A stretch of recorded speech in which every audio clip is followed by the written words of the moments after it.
Hey guys, it's Kaylee, welcome back to my channel.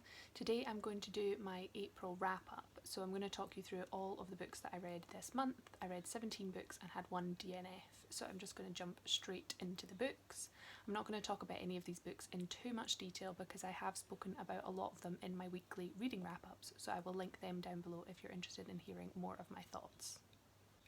For me, April was Aussie April, so I read quite a few Australian titles this month, and it was also the month of the Women's Prize for Fiction, so the shortlist was announced in April and I wanted to try my best to read as many of the long listed titles before that date, so a lot of the titles I have are for the prize as well.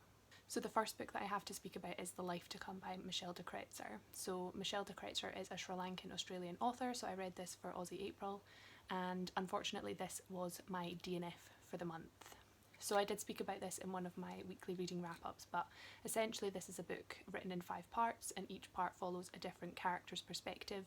I just felt like I didn't get as much character development as I wanted to, and a lot of the themes that it was talking about maybe were going a little bit over my head.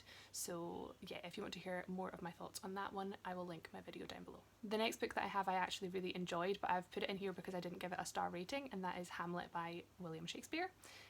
I read this in preparation for one of the other books that I had on my list this month, which I will get to later. This is obviously one of Shakespeare's most well-known plays, and I really enjoyed this one, in fact quite a lot more than I thought I would. I went into this one thinking that I was going to have to watch like summary videos alongside my reading or like read analysis after each chapter, but I actually just found it to be a really compelling reading experience and it was quite easy to follow. I definitely think if you're interested in giving Shakespeare a go and you're like me and you have not studied it really much at all, then definitely give it a go. It wasn't as intimidating as I thought it was going to be and I really enjoyed it. So then I'm going to jump into my 3-star reads. I didn't have anything less than a 3-star this month, which is fantastic. So probably my most disappointing read this month was There Was Still Love by Fable Parrot. So this is another Australian book and was actually shortlisted for the Stella Prize this year. This is a historical novel set in both Prague and Melbourne, and we have a couple of different timelines and a couple of different perspectives. And for me, this one, I think it was the writing style and the development of the characters that was missing.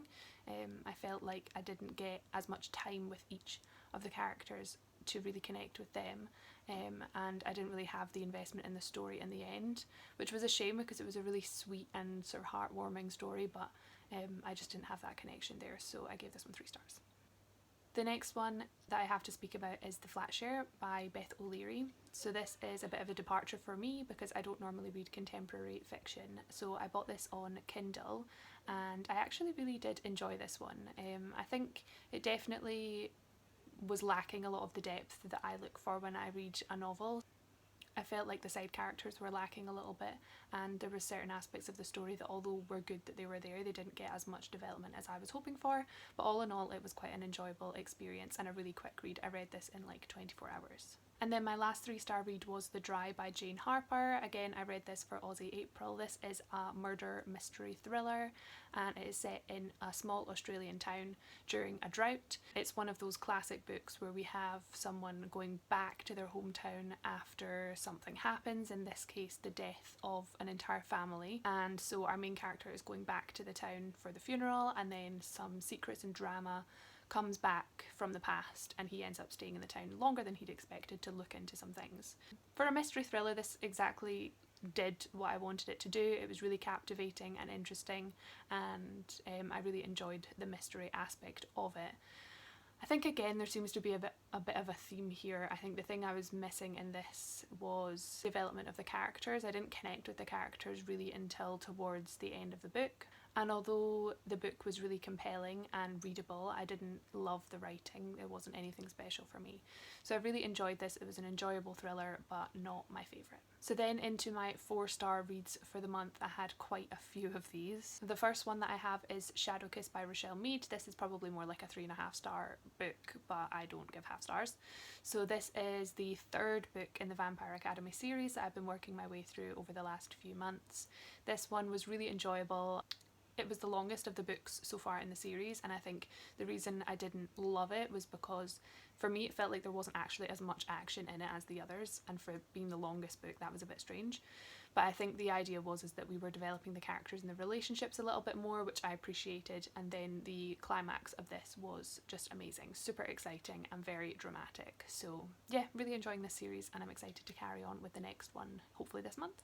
My next 4-star read is Every Heart a Doorway by Shannon Maguire. I read this on audio, on Scribd, and I really enjoyed this. I've been wanting to read this series for a really long time, and it definitely didn't disappoint. This is kind of like a Narnia style world where people can go through different doorways into different worlds, and from what I've heard, each book maybe kind of focuses on a different world in the universe, so they don't necessarily follow along from each other. So this one was kind of like the setup book, and I think that maybe did it a disservice because it was trying to set up this really elaborate world, do all that world building while also introducing all of the characters, and there was also a murder mystery plot. So I think really for me, although I enjoyed this massively and I will continue on with the series, I think this one was maybe just trying to do it a little bit too much in such a short amount of pages, because if you don't know, these are really novella length, so they're not very long, and I think I really found the world really compelling and interesting, and I found the murder mystery plot really, really interesting, but it was just too much in such a short space of time. I have to say though, I really enjoyed the characters in this. I absolutely loved them, and I thought the dialogue was really authentic, and it might have been because I was listening to it on audiobook, it made it even better, but I really enjoyed the dialogue. So I'm excited to read more of Shannon Maguire's work, both in this series and some of her other books as well. The next book I have to talk about is another Australian book, and that is The Lost Flowers of Alice Hart by Holly Ringland. I really enjoyed this one.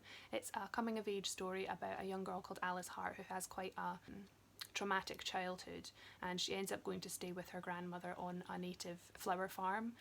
So there's really a lot of talk of the natural world in this book, a lot of talk of flowers, but just really like descriptions of the landscape as well. The writing in this book is very descriptive and very lyrical, and I really enjoyed that part of it. I think the only thing really that made this one not a 5-star read for me was again to do with the characters. So I felt like there was maybe far too many characters in this book, and it was kind of trying to do too much. I thought there was maybe just too many threads, too many characters, backstories trying to all compete for attention in the book. And although I really enjoyed Ringland's writing style, sometimes I felt like it came across a little bit heavy-handed, and it kind of pulled me out of Alice's story. So saying that, I did really enjoy this book, and I'll definitely be picking up more of Ringland's work in the future. The next book I want to speak about is from the Women's Prize longlist, and that is The Most Fun We Ever Had by Claire Lombardo. So this one's interesting because when I finished this book, I absolutely loved it and gave it 5 stars initially on Goodreads, and I have knocked it down a star since then. I still really enjoyed this book, but I think on reflection it's just faded from my memory a little bit. This is a multi-generational family saga, so it's quite long, and it basically just tells the story of the Sorensen family. So we have David and Marilyn, who are the parents, and then they have 4 daughters. And it jumps from the past timeline when David and Marilyn first met, and we get the conception and the birth of their daughters, and then jumps forward to the present day timeline where we have all of the daughters are adults. And it kicks off when a child from the past reappears in their lives and kind of kicks off a lot of drama. I think really this one is just about relationship dynamics, relationships between sisters and members of your family, and it kind of looks into the maybe not so picture perfect side of family relationship. It really is quite honest in its portrayal of what your relationship can be like to a sibling or to a parent, and it's not always the most complimentary. So I did really enjoy this one, and I honestly felt like by the end of the book I knew who the Sorensens were. They were like family friends that I'd not seen in years, and I think I'll definitely revisit this book in the future. The next 4-star book that I have to speak about is Maybe You Should Talk to Someone by Laurie Gottlieb. So this is a non-fiction title, and it is Laurie's memoir essentially. She talks about her life as a therapist, so she talks about her profession quite a lot, and also her experience going through a quite traumatic breakup, but she also intertwines in stories of 4, I think, of her patients. So we get alternating chapters about both her life and her patient's life. It covers just such a wide range of different topics and different experiences in the book. What makes it really interesting is that Laurie herself decides to go to see a therapist herself. So we get a discussion of the profession from both sides of the couch, both as a patient and as the therapist. This is a really heartbreaking book to read, and I think each of the different patients that she speaks about offers a different experience that as a reader you can relate to, even if you've not gone through the exact same situation. It wasn't a book that I read really quickly. I kind of had to pick it up and just read a chapter at a time because there was just a lot to take in and a lot to process. I really appreciated Laurie's writing style throughout the book because it definitely didn't feel too academic. She does speak quite a lot about therapy and about the theory behind it, and there are a few terms that she throws in and we kind of learn a bit more about the science of it, I guess. But it's very conversational and quite informal in the way that she writes, and it doesn't feel too difficult or too heavy. I really, really enjoyed this book, and I'll definitely reread it in the future. And I read this one on Scribd, and I'm definitely going to buy myself a copy to have on my shelf to revisit. My next 4-star read was another Women's Prize longlist title. It's actually been shortlisted as well. That is Dominicana by Angie Cruz. So this is the story of a young girl from the Dominican Republic who ends up immigrating to the United States when she is kind of sold into a marriage with an older man. So her parents decide to set up this marriage because it's going to be beneficial to everyone. She'll get to move to New York, she can send money back to her family, they can hopefully move out there with her in the future, and Anna's new husband can build and develop on Anna's family's land. This book is really a coming of age story. Obviously it's looking at the immigrant experience, but I think specifically it looks at Latina culture and what expectations are on the women, specifically in this story on Anna, the expectations of her to provide for her family, and she doesn't really get a say in what happens to her, and she ends up being thrust into this unfamiliar location and culture, and she doesn't even know the language, and she just kind of has to cope. There's also the story of her relationship with Juan, her new husband, and it's quite an abusive, difficult relationship for her to deal with. And I think for me what made this book so fantastic was the portrayal of Anna's character and how she dealt with and coped with the different situations that she found herself in. I also really liked Angie Cruz's writing style. I thought it was really compelling and readable, and she uses some really, really beautiful turns of phrases, but not at one point did it feel like heavy-handed or it took me out of the story at all. It was just really readable and a really enjoyable reading experience. And then my last 4-star read was 1,000 Ships by Natalie Haynes. This is a retelling of the Trojan War, and it is told only from the women's voices. This is the only Greek mythology retelling that I've read. I've not read any of the other ones. And I'll be honest, I was a little bit intimidated because I really have no knowledge of the Trojan War at all, so I was worried that I wasn't going to get it. But this one I think is a really good one to start with if you're like me and you haven't read any of them. This one is a really good place to start, I think, because it is really accessible, and for me, who had no knowledge going in, I found it really easy to follow. Each chapter follows a different voice, so at the very beginning of the book we have quite a large list of the characters, and I'll be honest, I think that intimidated me even more, but really we just have each woman telling her story, and so we get different parts and different sides of the Trojan War from all different time periods, so we kind of jump backwards and forwards in time as well. And it was just super interesting. I found it really fascinating to see where different stories connected to each other, and to see the importance of the women and the part that they played in the male story. Some of the chapters were written in a different style as well, so we had some that were written in first person, some in third person, we had some that were even letters, so Persephone writes letters to her husband Odysseus while he is on his travels back home. So it was really, really interesting. I think the only thing that knocked this down from a 5-star read for me was because of that style and the way that it was written.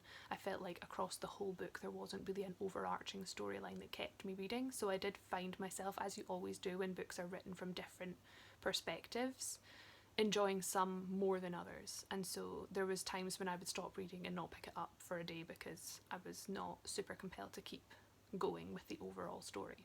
Saying that though, I absolutely loved it, and I think I will now definitely jump into some of the other Greek mythology retellings that I have on my shelf. So then finally we're into my 5-star reads for the month, so my favourite books that I read in the month of April.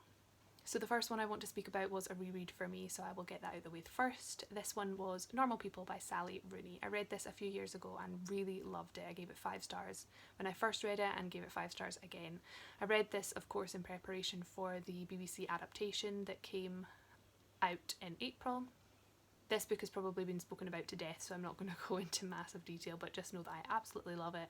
I love the themes, I love the characters, I love the relationships, and I love the writing. So yeah, one of my favourite books of all time, and I will continue to reread it. The next book I have to speak about is another Australian title, and that is See What You Made Me Do by Jess Hill. This is another non-fiction, and I read this on Scribd as an ebook. And this one was absolutely fantastic. This is basically Jess Hill reporting on domestic abuse in Australia, and she talks about, specifically at the beginning of the book, she looks at the difference between domestic abuse and domestic violence, and that's the first thing she really addresses, is what's the difference between those two terms. And it was just really eye-opening for me to think about, what is domestic abuse? Like, what does that actually entail?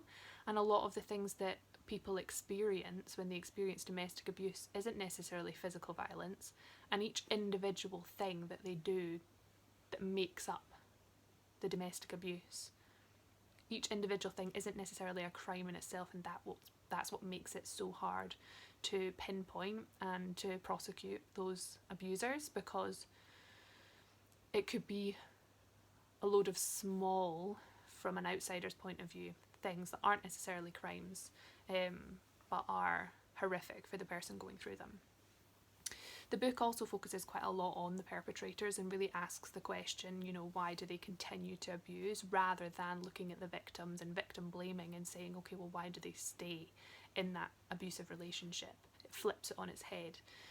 And we get a lot of chapters that look into the psychology of the perpetrators and really what behaviours to look for. She talks in the beginning of the book about coercive control, and she really breaks it down and talks about each different characteristic and thing that the abusers do in real detail. And I think for me it meant that I went into the rest of the book 100% with trust in Jess Hill, that I wasn't going to be lost and not understand what she was talking about and not understand the point that she was trying to make, because she'd really broken it down to me. And she writes in a way that isn't talking down or dumbing down to her audience, but it is in a way that makes us understand exactly what she's saying. So I really appreciated that.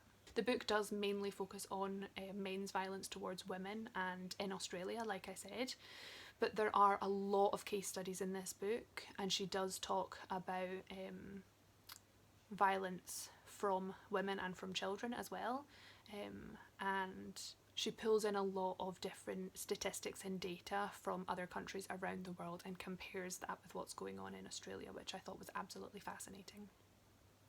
There's also a chapter towards the end of the book where she focuses on Aboriginal people in Australia as well, and I think that was really important because it's amazing and horrific to see the statistics for the Indigenous people of Australia compared to the rest of the population. Overall, this was a really difficult but eye-opening read. I think it was really, really important, and I'm so glad that I read this.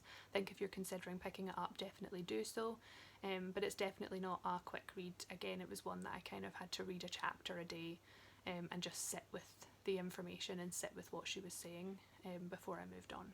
But it was absolutely fantastic, and yeah, I gave this 5 stars. The next book I want to talk about is The Girl in the Tower by Catherine Arden. So this is the second book in the Winter Night trilogy.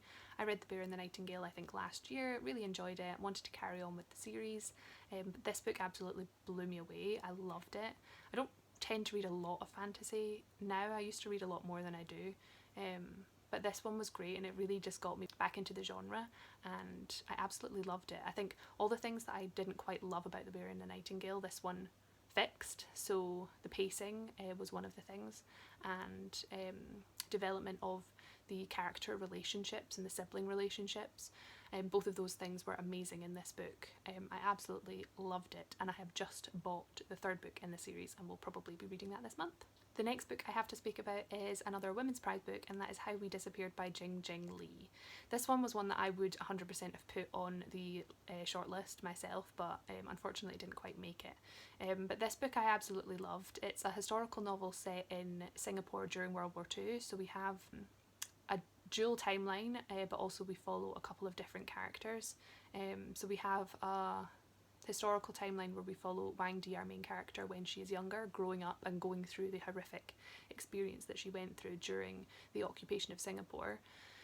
But then we also have the present day storyline where we follow Wang Di as an older woman, looking back on the time and looking back on her regrets at not sharing her story with her husband, and also at not really understanding what happened to her husband when he was going through that time.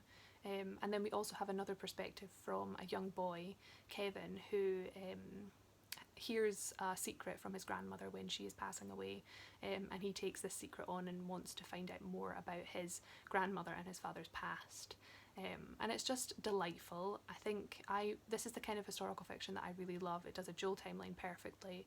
It's got the intrigue in the past storyline, but also it's got the mystery element of the present day storyline, and I just absolutely loved it. So this is definitely one that I will reread in the future, and it's one that I've been thinking about loads over the course of the month, and I read it I think in the first week of April, so definitely would recommend picking this one up.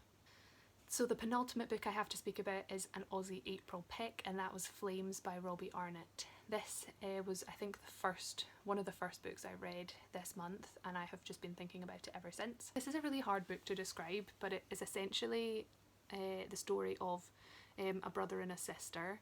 There's a lot of magical realism in this book, and basically the women in this family, when they die and are cremated, after their death, they come back and burst into flames, and this has happened for multiple generations. So after their mother dies, the brother decides he doesn't want this to happen to his sister, so he is going to build her a coffin, and he says instead of cremating her, they're going to bury her. But his sister is completely healthy. She's like in her 20s and she's a bit freaked out by this, so she ends up running away. And the book is basically just, I think the girl's name is Charlotte. It basically is just her journey across the landscape of Tasmania. It's set in Tasmania in Australia. And the nature writing is just absolutely stunning, and like the imagination of this history, this thing that happens to the family. You're reading it and it's just like, this is totally normal. You just, like, anything that Robbie Arnett says, you're just kind of like, yep, totally, I'm on board with that. It was just absolutely fascinating. In the beginning of the book, each chapter kind of almost felt like a little short story. So the first chapter introduces like the brother and sister, and then the second chapter jumps to something completely different. And not until the end of the chapter do you realise that you've kind of been introduced to another character that's going to play a role in the story. But it really just talks about the landscape and the culture of Tasmania, and it was just absolutely fascinating. I think if you're even remotely interested in reading this book, then you 100% should do so. Because I don't think anybody would really be able to explain exactly what it is about unless you read it yourself. So definitely a new favourite, and I already want to read this one again. So then the last book that I have to speak about, my favourite book of the month, no surprises, is Hamnet by Maggie O'Farrell. There she is. This is Maggie O'Farrell's most recent release, and I have loved Maggie O'Farrell in the past. I've read a couple of her books, but this was her first proper like historical novels. This book follows Shakespeare's family, so it tells the story mainly of Shakespeare's wife and of his children, and it basically is retelling the story of what happened after Shakespeare's son Hamnet died, because this was supposed to have inspired the name of the play Hamlet. This book was just absolutely amazing. So obviously I'm not really a Shakespeare fan, like I don't really read Shakespeare, and that's not really why I picked this book up, but I think she just did such an amazing job at taking away the idea of Shakespeare, if that makes sense, from the story. Shakespeare's not actually named throughout the whole book, and obviously you know you're speaking about him, and there are certain chapters that follow him with his work in London, but the heart of the book is with Agnes, his wife, and with his children back at home in Stratford. Agnes herself is such a fantastic character, and I just absolutely loved her. The way that she has an affinity with nature, with plants and with animals was just so fascinating to read about, and her love for her children was just amazing. Also, I think the thing that did it for me in this book was the writing. Oh my god, it was so good. Literally, when I first read like the first chapter, we follow Hamnet when he's running around the house trying to find someone to tell them that his sister is fallen ill. And it was just, you were just straight into the world and into the time period, and it was just instantly transported. There was also chapters where she followed like a letter from it being sent from one person to another, and it follows the letter's journey, and I thought that was absolutely brilliantly done. I find it really hard to explain why this book was so amazing, but I know a lot of people have absolutely loved this book, and I am definitely in the same camp, so I think absolutely you should just read this book. It was amazing, and it's now one of my new favourites of all time. So that was all of the books that I read this month. Please let me know if you have read any of these books and what you thought of them. And what did you guys read in April? Did you find any new favourites? Thank you so much for watching this video, and I will see you in my next one. Bye!